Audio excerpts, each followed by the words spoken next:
Alcoholics Anonymous. The story of how many thousands of men and women have recovered from alcoholism. 4th edition. Alcoholics Anonymous World Services Incorporated. New York City, 2001. Chapter 11. A Vision for You. For most normal folks, drinking means conviviality, companionship, and colorful imagination. It means release from care, boredom, and worry. It is joyous intimacy with friends and a feeling that life is good, but not so with us in those last days of heavy drinking. The old pleasures were gone. They were but memories. Never could we recapture the great moments of the past. There was an insistent yearning to enjoy life as we once did, and a heartbreaking obsession that some new miracle of control would enable us to do it. There was always one more attempt, and one more failure. The less people tolerated us, the more we withdrew from society, from life itself. As we became subjects of King Alcohol, shivering denizens of his mad realm, the chilling vapor that is loneliness settled down. It thickened, ever becoming blacker. Some of us sought out sordid places, hoping to find understanding, companionship, and approval. Momentarily we did, then would come oblivion and the awful awakening to face the hideous four horsemen: terror, bewilderment, frustration, despair. Unhappy drinkers who read this page will understand. Now and then a serious drinker, being dry at the moment, says, "I don't miss it at all, feel better, work better, having a better time." As ex-problem drinkers, we smile at such a sally. We know our friend is like a boy whistling in the dark to keep up his spirits. He fools himself. Inwardly, he would give anything to take a half-dozen drinks and get away with them. He will presently try the old game again, for he isn't happy about his sobriety. He cannot picture life without alcohol. Someday he will be unable to imagine life either with alcohol or without it. Then he will know loneliness such as few do. He will be at the jumping-off place. He will wish for the end. We have shown how we got out from under. You say, "Yes, I'm willing, but am I going to be consigned to a life where I shall be stupid, boring, and glum, like some righteous people I see? I know I must get along without liquor, but how can I? Have you a sufficient substitute?" Yes, there is a substitute, and it is vastly more than that.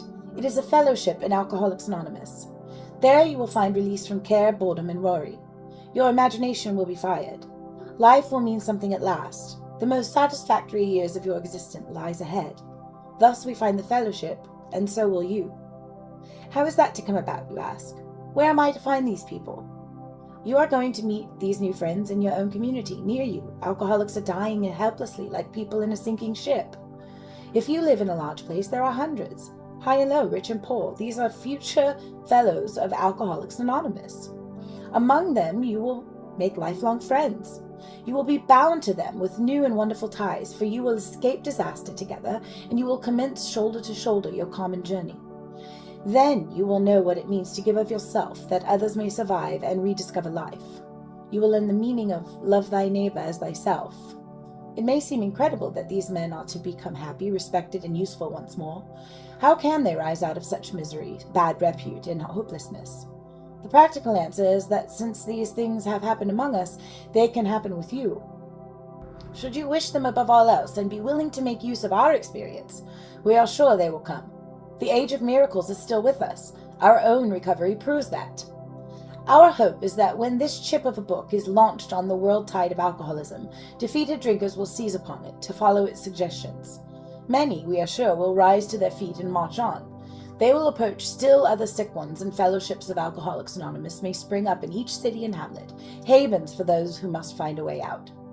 In the chapter Working with Others, you gathered an idea of how we approach and aid others to health. Suppose now that through you several families have adopted this way of life. You will want to know more of how to proceed from that point. Perhaps the best way of treating you to a glimpse of your future will be to describe the growth of the fellowship among us. Here is a brief account. Years ago, in 1935, one of our number made a journey to a certain western city. From a business standpoint, his trip came off badly. Had he been successful in his enterprise, he would have been set on his feet financially, which, at the time, seemed vitally important. But his venture wound up in a lawsuit and bogged down completely. The proceeding was shot through with much hard feeling and controversy. Bitterly discouraged, he found himself in a strange place, discredited and almost broke. Still physically weak and sober but a few months, he saw that his predicament was dangerous. He wanted so much to talk to someone, but who? One dismal afternoon he paced a hotel lobby wondering how his bill was to be paid. At one end of the room stood a glass-covered directory of local churches. Down the lobby a door opened into an attractive bar. He could see the gay crowd inside. In there he would find companionship and release. Unless he took some drinks, he might not have the courage to scrape an acquaintance and would have a lonely weekend.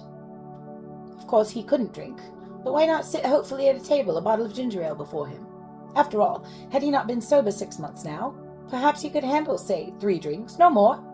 Fear gripped him. He was on thin ice. Again it was the old insidious insanity, that first drink. With a shiver, he turned away and walked down the lobby to the church directory. Music and gay chat had still floated to him from the bar. But what about his responsibilities? His family and the men who would die because they would not know how to get well? Ah, yes, those other alcoholics. There must be many such in this town. He would phone a clergyman. His sanity returned, and he thanked God. Selecting a church at random from the directory, he stepped into a booth and lifted the receiver. His call to the clergyman led him presently to a certain resident of the town who, though formerly able and respected, was then nearing the nadir of alcoholic despair. It was the usual situation: home in jeopardy, wife ill, children distracted, bills in arrears, and standing damaged. He had a desperate desire to stop, but saw no way out, for he had earnestly tried many avenues of escape. Painfully aware of being somehow abnormal, the man did not fully realize what it meant to be alcoholic. Footnote. This refers to Bill's first visit with Dr. Bob. These men later became co-founders of AA. Bill's story opens the text of this book. Dr. Bob's heads the story section. When our friend related his experience, the man agreed that no amount of willpower he might muster could stop his drinking for long. A spiritual experience, he conceded, was absolutely necessary, but the price seemed high upon the basis suggested. He told how he lived in constant worry about those who might find out about his alcoholism. He had, of course, the familiar alcoholic expression that few knew of his drinking. Why, he argued, should he lose the remainder of his business, only to bring still more suffering to his family by foolishly admitting his plight to people from whom he made his livelihood? He would do anything, he said, but that. Being intrigued, however, he invited our friend to his home. Sometime later, and just as he thought he was getting control of his liquor situation, he went on a roaring bender. For him, this was the spree that ended all sprees. He saw that he would have to face his problems squarely, that God might give him mastery. One morning he took the bull by the horns and set out to tell those he feared what his trouble had been. He found himself surprisingly well received and learned that many knew of his drinking. Stepping into his car, he made the rounds of people he had hurt. He trembled as he went about, for this might mean ruin, particularly to a person in his line of business. At midnight he came home exhausted, but very happy. He has not had a drink since. As we shall see, he now means a great deal to his community, and the major liabilities of 30 years of hard drinking have been repaired in 4. But life was not easy for the two friends. Plenty of difficulties presented themselves. Both saw that they must keep spiritually active. One day they called up with the head nurse of a local hospital. They explained their need and inquired if she had a first-class alcoholic prospect. She replied, "Yes, we've got a corker. He's just beaten up a couple of nurses, goes off his head completely when he's drinking. But he's a grand chap when he's sober, though he's been in here 8 times in the last 6 months. Understand he was once a well-known lawyer in town, but just now we've got him strapped down tight." Footnote. This refers to Bill's and Dr. Bob's first visit to AA number 3. See the Pioneer section. This resulted in AA's first group at Akron, Ohio, in 1935. Here was a prospect all right, but by the description none too promising. The use of spiritual principles in such cases was not so well understood as it is now. But one of the friends said, "Put him in a private room. We'll be down." 2 days later, a future fellow of Alcoholics Anonymous stared glassily at the strangers beside his bed. "Who are you fellows, and why this private room? I was always in a ward before." Said one of the visitors, "We're giving you a treatment for alcoholism." Hopelessness was written large on the man's face as he replied, "Oh, but that's no use. Nothing would fix me. I'm a goner. These last 3 times I got drunk on the way home from here. I'm afraid to go out the door. I can't understand it." For an hour, the two friends told him about their drinking experiences. Over and over he would say, "That's me, that's me. I drink like that." The man in the bed was told of the acute poisoning from which he suffered, how it deteriorates the body of an alcoholic and warps his mind. There was much talk about the mental state preceding the first drink. "Yes, that's me," said the sick man. "The very image. You fellows know your stuff all right, but I don't see what good it'll do. You fellows are somebody. I was once, but I'm a nobody now. From what you tell me, I know more than ever I can't stop." At this, both the visitors burst into a laugh. Said the future fellow anonymous, "Damn little to laugh about that I can see." The two friends spoke of their spiritual experience and told him about the course of action they carried out. He interrupted. "I used to be strong for the church, but that won't fix it. I've prayed to God on hangover mornings and sworn that I'd never touch another drop by 9 o'clock. I'd be boiled as an owl." Next day, he found the prospect more receptive. He had been thinking it over. "Maybe you're right," he said. "God ought to be able to do anything." Then he added, "He sure didn't do much for me when I was trying to fight this booze racket alone." On the third day, the lawyer gave his life to the care and direction of his Creator, and said he was perfectly willing to do anything necessary. His wife came, scarcely daring to be hopeful, though she thought she saw something different about her husband already. He had begun to have a spiritual experience. That afternoon, he put on his clothes and walked from the hospital a free man. He entered a political campaign, making speeches, frequenting men's gatherings, places of all sorts, often staying up all night. He lost the race by only a narrow margin, but he had found God, and in finding God, he had found himself. That was in June 1935. He never drank again. He, too, has become a respected and useful member of his community. He has helped other men recover, and is a power in the church from which he was long absent. So, you see, there were 3 alcoholics in that town, who felt they had to give to others what they had found, or be sunk. After several failures to find others, a 4th turned up. He came through an acquaintance who had heard the good news. He proved to be a devil-may-care young fellow whose parents could not make out whether he wanted to stop drinking or not. They were deeply religious people, much shocked by their son's refusal to have anything to do with the church. He suffered horribly from his sprees, but it seemed as if nothing could be done for him. He consented, however, to go to the hospital, where he occupied the very room recently vacated by the lawyer. He had 3 visitors. After a bit, he said, "The way you fellows put this spiritual stuff makes sense. I'm ready to do business. I guess the old folks were right after all." So 1 more was added to the fellowship. All this time, our friend of the hotel lobby incident remained in that town. He was there 3 months. He now returned home, leaving behind his first acquaintance, the lawyer and the devil-may-care chap. These men had found something brand new in life, though they knew they must help alcoholics if they would remain sober. The motive became secondary. It was transcended by the happiness they found in giving themselves up for others. They shared their homes, their slender resources, and gladly devoted their spare hours to fellow sufferers. They were willing, by day or night, to place a new man in the hospital and visit him afterward. They grew in numbers. They experienced a few distressing failures, but in those cases they made an effort to bring the man's family into a spiritual way of living, thus relieving much worry and suffering. A year and 6 months later, these 3 had succeeded with 7 more.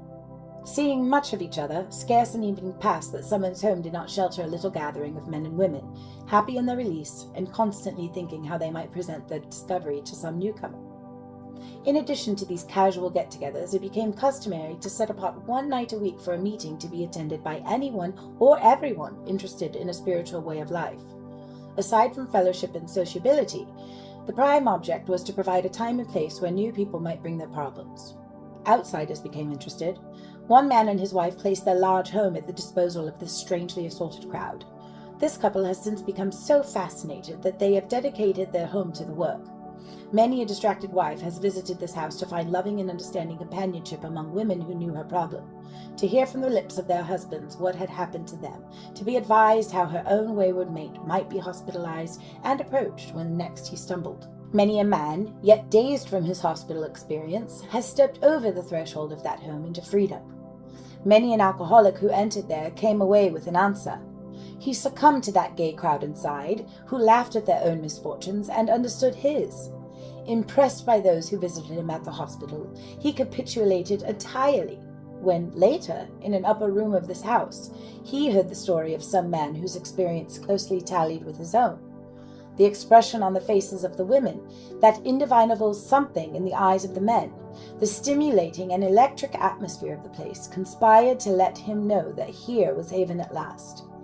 The very practical approach to his problems, the absence of intolerance of any kind, the informality, the genuine democracy, the uncanny understanding which these people had were irresistible.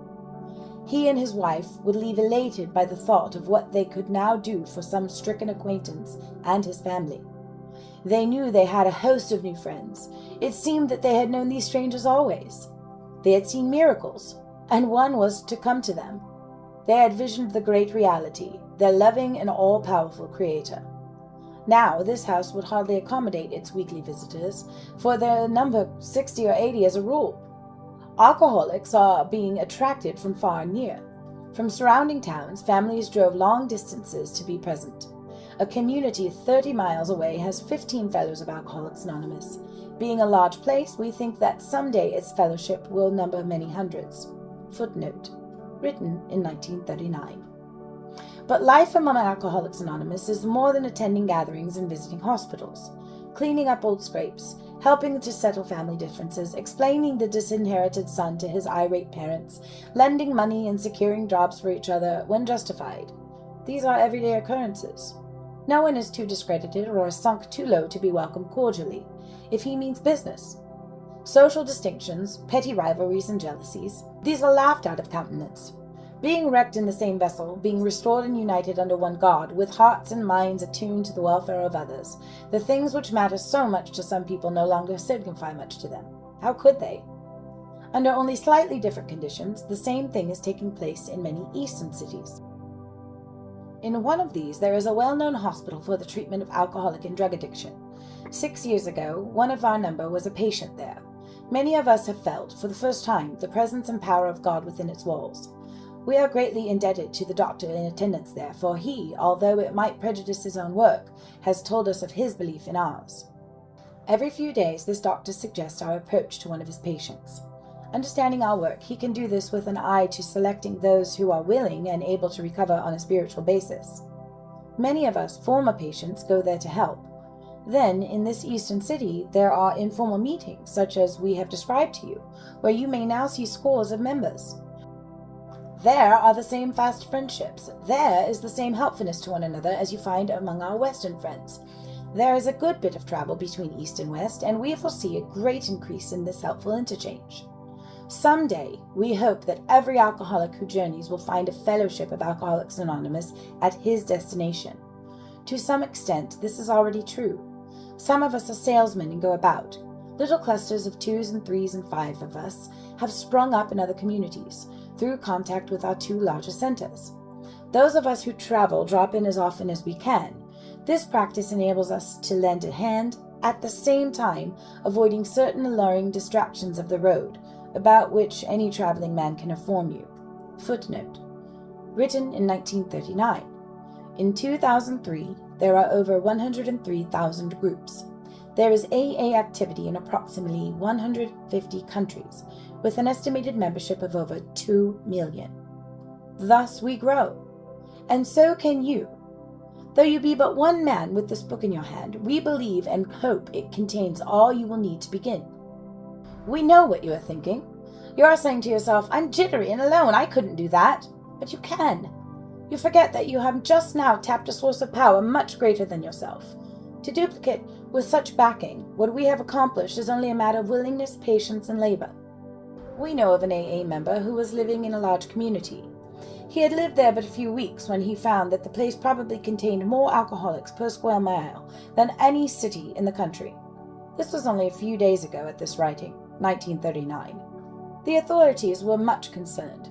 He got in touch with a prominent psychiatrist who had undertaken certain responsibilities for the mental health of the community. The doctor proved to be able and exceedingly anxious to adopt any workable method of handling the situation. So he inquired, what did our friend have on the ball? Our friend proceeded to tell him, and with such good effect that the doctor agreed to a test among his patients and certain other alcoholics from a clinic which he attends. Arrangements were also made with the chief psychiatrist of a large public hospital to select still others from the stream of misery which flows throughout that institution.